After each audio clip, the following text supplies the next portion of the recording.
Hello traders, FX Pip Collector here. Today is Tuesday, October 29th, and this is my recap of the top viewed videos of the day. And gold came in number one today, so we're going to do a quick recap on the 1 hour time frame. If you didn't see my full top down analysis on gold from this morning, make sure you check out the video linked at the end of this video over here.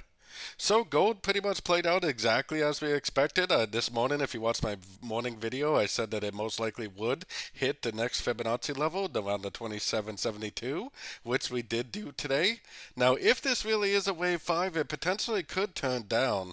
Now, in order to know that the high time frame, the daily, weekly trends are over, we need to see this break of structure. In order to know that this most recent wave from here to here is over, we would have to see this break of structure. So technically, the trend is definitely still up. And for me personally, as a swing trader, I'm still not going to go short until I see this breaker start to down here.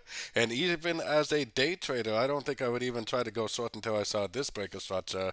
We are at a Fibonacci level. It does look like it could be a wave 5, but you got to keep in mind that wave 3s on the very high time frames can extend way farther than you may think.